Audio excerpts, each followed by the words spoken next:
Il-Prim Ministru saħaq li l-Gvern se jibqa' jappoġġja investiment sostenibbli u ta' kwalità waqt l-inawgurazzjoni ta' żewġ proġetti minn Parsons Group b'investiment totali ta' 86 miljun euro. Fil-fatt, 66 miljun euro ġew investiti fi Trident Park li huwa kampus ta' uffiċini fil-waqt li The Brewhouse Malta rat investiment ta' 20 miljun euro u se tkun qed tilqa' l-viżitaturi fil-post fejn kienet issir il-birra sa ftit snin ilu. Dan il-proġett infassal mill-Perit Brittaniku Ian Ritchie jinkludi fih diversi żoni fejn l-impjegati ikunu jistgħu jirrikreaw ruhom f'ġonna u spazji miftuħa madwar il-proġett kollu. Fil-fatt 43% biss tal-ispazju ġie żviluppat bħala uffiċini jew postijiet fejn isir ix-xogħol. Lewis Farrugia, iċ-chairman ta' Trident Group, fakkar fl-istorja rikka tal-kumpanija u saħaq li l-proġett kien sensittiv kemm għall-impjegati iżda wkoll għall-komunità li tgħix fil-madwar.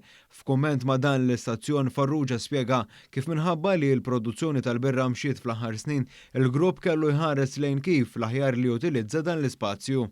Kenna nsibu alternativa, business differenti, ġidejna li nfittxu l-business tal-office accommodation, però bdiet differenza li tajna kas l-ambjent, spazji, provajna nżommu l-karozzi kollha post wieħed biex ma jkunx hemm dak it-traffiku, u jidher li il-formula qed jaħdem għax għandna occupancy tajba u dina sodisfatt. Il-Prim Ministru Robert Abela laqa dan l-investiment u saħaq kif il-Gvern se jkompli appoġġja investimenti bħal dawn li jwiżnu s-sostenibilità u l-kwalità. Dr. Abela faħħar il-fatt li l-proġetti jollu l-kwalità tal-ħajja tal-impjegati fuq il-post tax-xogħol u li b'mod partikolari l-proġett ta' The Brewhouse se jattira n-niċċa ta' turiżmu industrijali. Dan tal-aħħar se jkompli jolli l-livell tal-prodott turistiku li joffri pajjiżna.